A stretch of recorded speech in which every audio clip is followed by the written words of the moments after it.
Hello viewers, இன்றைக்கி நம்ம channel Geo of நாலேஜில் கம்பெனி லாவில் ப்ராஸ்பெக்டஸ் பற்றி தான் பார்க்க போகிறோம். ஸோ உங்களுக்கு லாஸ்ட் வீடியோவில் நான் ப்ராஸ்பெக்டஸோட டைப்ஸ் வகைகள் அப்புறம் ப்ராஸ்பெக்டஸோட டெஃபினேஷன் கொடுத்தேன். ஸோ இந்த வீடியோவில் நம்ம கண்டென்ட்ஸ், லியோ ஆஃப் ப்ராஸ்பெக்டஸ் அது பற்றி பார்க்கலாம்.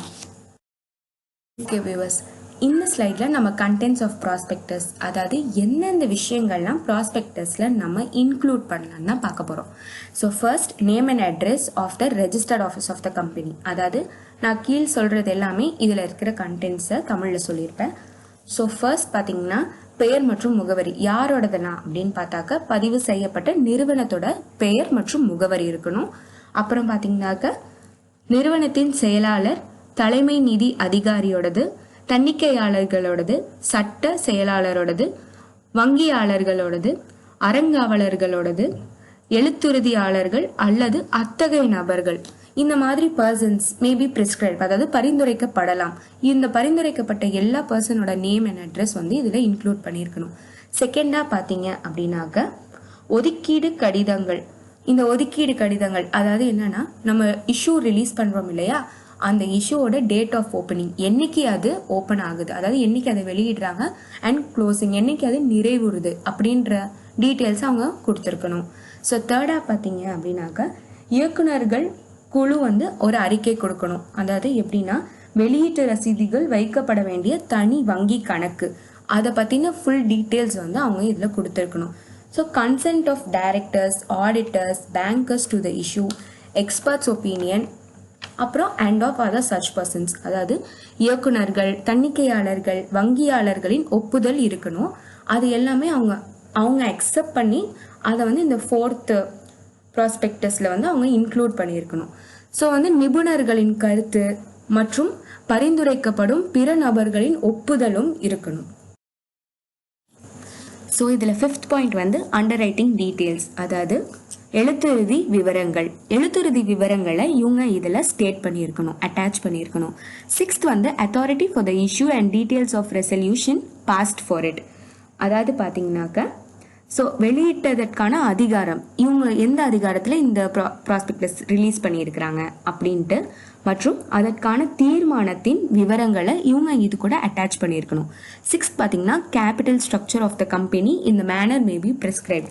அதாவது மூலதன அமைப்பு, இந்த நிறுவனத்தோட மூலதன அமைப்பை பற்றி அவங்க கிளியராக டிஃபைன் பண்ணியிருக்கணும். So eighth is main objects of public offer, terms of the present issue and such other particulars as may be prescribed. அதாவது தற்போதைய வெளியீட்டு, இந்த வெளியீட்டை பற்றி அவங்க கிளியராக சொன்னது இல்லாமல் பொது சலுகை விடுறாங்க இல்லையா, அதை விட விதிமுறைகள் பற்றி அவங்க சொல்லியிருக்கணும். ஸோ அதோட முக்கிய கூறுகள் மற்றும் பரிந்துரைக்கப்படக்கூடிய பிற விவரங்களையும் அவங்க சொல்லியிருக்கணும். So ninth point is main objects and present business and its location. So its location, schedule of implementation of the projects. அதாவது அது எந்த இடத்துல இருக்குது, அதோடைய இருப்பிடம், முக்கிய குறிக்கோள்கள், அப்புறம் திட்டத்தை செயல்படுத்துவதற்கான அவங்க கம்பெனிக்குன்னு இருக்கிற திட்டத்தை செயல்படுத்துவதற்கான அட்டவணை, அதை பற்றி எல்லாமே அவங்க அதில் கிளியராக ஸ்டேட் பண்ணியிருக்கணும். ஸோ இப்போ நம்ம 10வது பாயிண்டில் பர்டிகுலர்ஸ் ரிலேட்டிங் டு, அதாவது ரொம்ப முக்கியமான விவரங்கள், இந்த கம்பெனியோட முக்கியமான விவரங்கள்ல இதில் அவங்க கொடுத்துருக்கணும். அதாவது ஃபர்ஸ்ட் பார்த்தீங்க அப்படின்னா ஆபத்து காரணிகளின் கருத்து. இந்த ப்ராஜெக்ட் பண்ண எதனாவது ஆபத்து காரணிகள் இருந்துச்சுன்னா அதை அவங்க அதில் குறிப்பிட்டிருக்கணும். B gestation period of the project, அதாவது திட்டத்தின் கற்ப காலம் அப்படின்னு சொல்கிறாங்க. So C extent of progress in the project, so திட்டத்தில் இருக்கிற முன்னேற்றங்கள் பற்றியும் அவங்க அதில் குறிப்பிட்டிருக்கணும். ஸோ டி டெட்லைன்ஸ், அதாவது காலக்கெடு, அந்த ப்ராஜெக்ட் எவ்வளோ நாள் கம்ப்ளீட் பண்ணணுமோ, எவ்வளோ நாளுக்குள்ளே கம்ப்ளீட் ஆகியிருக்கணுமோ அதை விட காலக்கெடு கொடுக்கணும். So E any litigation or legal action pending, இந்த கம்பெனியில் எதனாவது ஒரு லீகல் ஆக்ஷன் பெண்டிங்கில் இருக்குது, அதாவது வழக்கு அல்லது சட்ட நடவடிக்கை நிலுவையில் உள்ளது அப்படின்னா அதை அவங்க அதில் இன்க்ளூட் பண்ணியிருக்கணும். 11th பார்த்தீங்கன்னா 11th பாயிண்ட் ப்ராஸ்பெக்டஸில் இருக்க வேண்டிய 11th பாயிண்ட் என்னன்னாக்கா minimum subscriptions amount payable by way of premium, issue of shares otherwise than on cash. அதாவது இந்த பிரீமியம் மூலம் செலுத்த வேண்டிய குறைந்தபட்ச சந்தா தொகை எல்லாமே அவங்க அதில் இன்க்ளூட் பண்ணியிருக்கணும். அப்புறம் பங்கு, அதாவது பங்குகளை வழங்குதல், அந்த பங்குகளை கொடுக்குற அந்த வேயும் அவங்க அதில் இன்க்ளூட் பண்ணியிருக்கணும். 12th பாயிண்ட் பார்த்தீங்கன்னா procedure and time schedule for allotment and issue of securities. அதாவது செக்யூரிட்டிஸ் இஷ்யூ பண்றது அப்புறம் அலாட் பண்றதுக்கான செயல்முறை மற்றும் நேர அட்டவணையை அவங்க இது கூட அட்டாச் பண்ணியிருக்கணும். 13th பாயிண்ட் வந்து டீடைல்ஸ் ஆஃப் டைரக்டர்ஸ், அதாவது கம்பெனி இருக்கு இல்லையா, நிறுவனத்தோட இயக்குநர்களோட கம்ப்ளீட் டீடைல்ஸ் அவங்க இது கூட அட்டாச் பண்ணியிருக்கணும். பாத்தீங்கன்னாக்க நியமனம் மற்றும் ஊதியம் அல்லது நிறுவனத்தில் அவர்கள் நலன்களின், அதாவது நிறுவனத்தோட நலனுக்கு அவங்க எப்படிலாம் உழைக்கிறாங்களோ அதை இதோட அவங்க கம்ப்ளீட்டா அட்டாச் பண்ணியிருக்கணும். 14th வந்து disclosure in such manner as may be prescribed about sources of promoters and contributors, அதாவது விளம்பரதாரர்கள் பங்களிப்பாளர்கள் இருக்கிறாங்க இல்லையா, அவங்களோட ஆதாரங்களை எந்த வகையில அவங்க பரிந்துரைச்சிருக்கிறாங்களோ அதுல அவங்க வெளிப்படுத்தணும். ஸோ நம்ம கண்டென்ட்ஸ் ஆஃப் ப்ராஸ்பெக்டஸ் பார்த்தாச்சு. இப்போ statement in lieu of prospectus தான் பார்க்குறோம். ஒரு பப்ளிக் கம்பெனி, அதாவது ஒரு பொதுத்துறை வந்து டஸ் நாட் இன்வைட்ஸ் பப்ளிக், பொதுமக்களுக்கு எந்த அழைப்புமே விடாம, அவங்களோட ஷேர்ஸ் வாங்குறதுக்காக எந்த அழைப்புமே விடாம, ஆனா அவங்களே முதலீடு போட்டு பிரைவேட்டா அவங்க வந்து செய்யறாங்க, ப்ராஸ்பெக்டஸ் செய்யறாங்க. அண்ட் இந்த ப்ராஸ்பெக்டஸை அவங்க பப்ளிக்கு வெளியிடணுன்ற அவசியம் கிடையாது, அதாவது பொதுமக்களுக்கு வெளியிடணுன்ற அவசியம் கிடையாது. But the company has to get its prospectus registered 3 days before the allotment of shares. அதாவது இந்த ஷேர்ஸ் எல்லாம் அலாட் பண்றதுக்கு 3 நாளைக்கு முன்னாடியே அவங்க இதை பதிவு செஞ்சிருக்கணும். Thus, the company not inviting public to subscribe prepare a draft prospectus. இந்த ப்ராஸ்பெக்டஸ்ல, இந்த டிராஃப்ட் ப்ராஸ்பெக்டஸ்ல பாத்தீங்கன்னாக்க நம்ம முன்ன பார்த்த கண்டென்ட்ஸ் எல்லாமே கம்மியா தான் இருக்கும். which contains the information given in schedule 3. அதாவது 3வது அட்டவணையில இருக்கிற முக்கியமான குறிப்புகள் மட்டும்தான் இதுல இருக்கும்.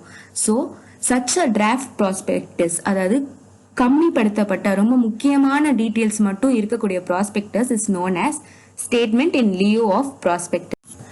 For simple understanding, the statement in lieu of prospectus இருக்கு இல்லையா, அந்த ஆவணத்தை நம்ம நிறுவனங்களின் பதிவாளரிடம் தாக்கல் செய்றோம்.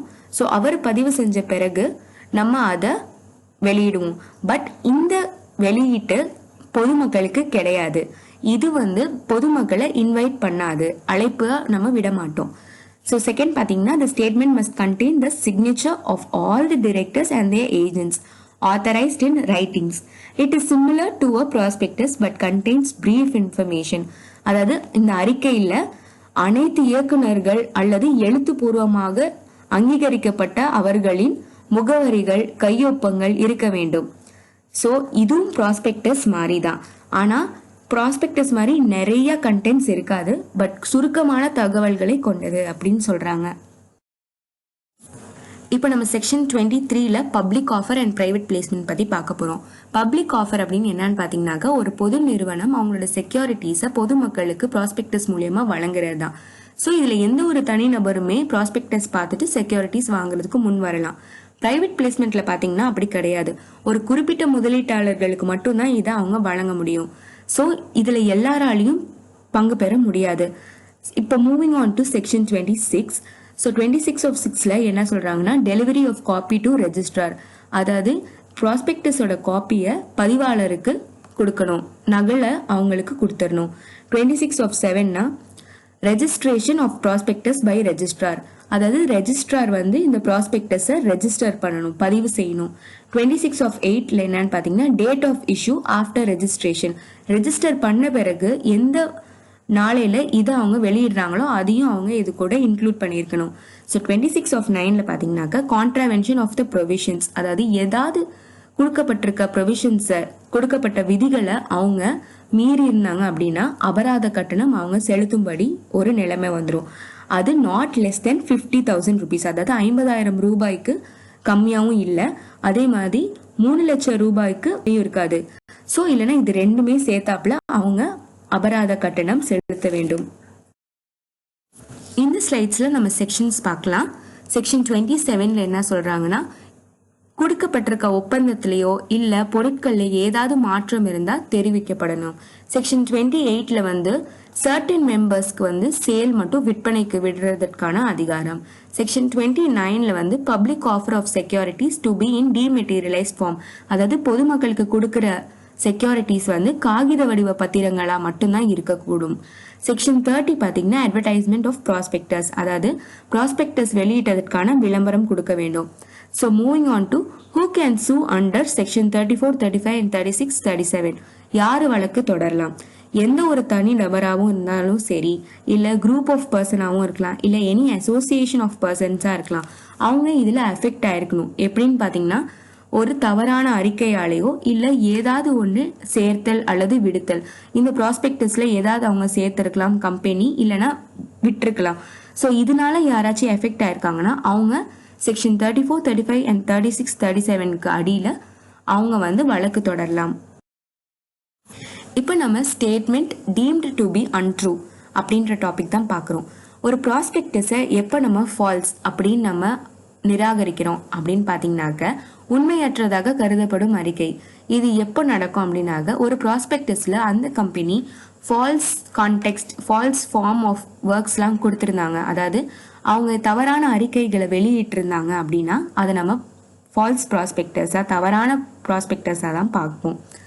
ஆர் வர்சஸ் கைல்சன்ட் அண்ட் அதர்ஸ், இதை ராயல் மெயில் கேஸ்ன்னு கூட சொல்லலாம். Where a statement is true at the time of the issue of prospectus but ceases to be so when allotment is made, the allotment is voidable. அதாவது அவங்க ப்ராஸ்பெக்டஸை issue பண்ணுறப்போ அந்த விஷயம் உண்மையாக இருக்கலாம், அவங்க கொடுத்துருந்த விஷயம் உண்மையாக இருக்கலாம்.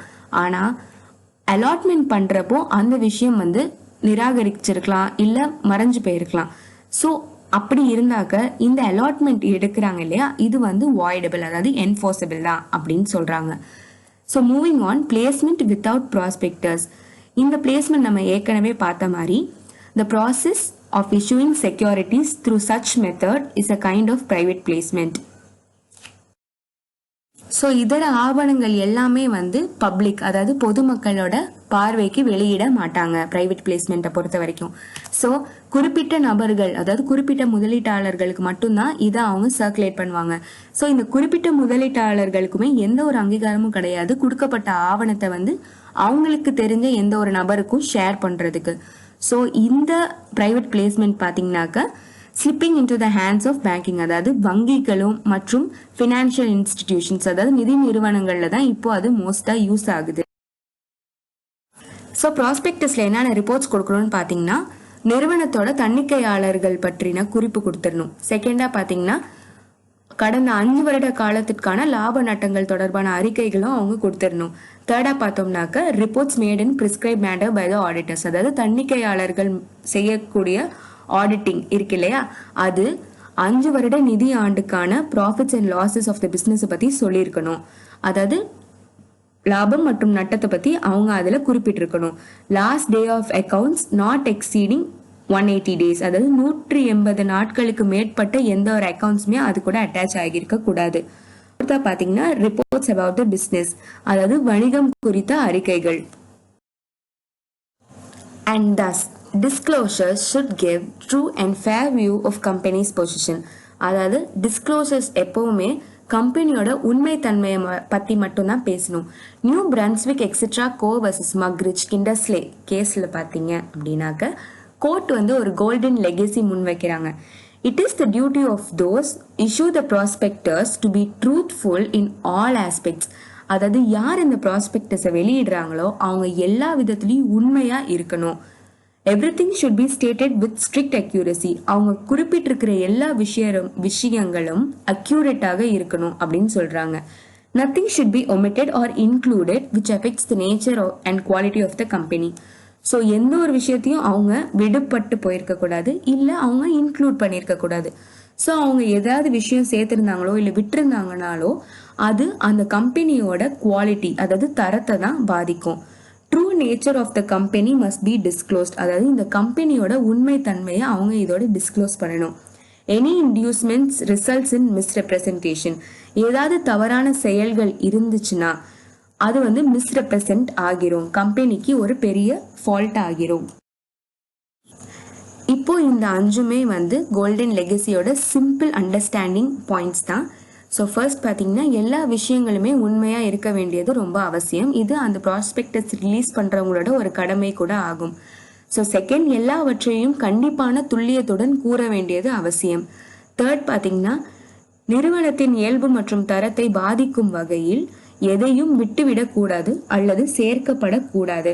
ஸோ ஃபோர்த், நிறுவனத்தின் உண்மைத்தன்மை வெளிப்படுத்தப்பட வேண்டும்.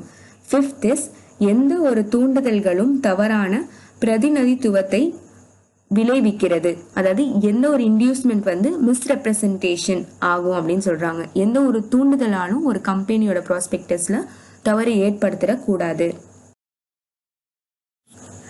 ஹோப் தட் உங்களுக்கு இந்த வீடியோ கண்டிப்பாக பிடிச்சிருக்குன்னு. And I hope that this video helps you to understand prospectus in very simple manner. So if you like my video, please hit a like, subscribe my channel The U of Knowledge for more related videos, and கண்டிப்பா share பண்ணுங்க, like பண்ணுங்க and comment பண்ணுங்க. Thank you.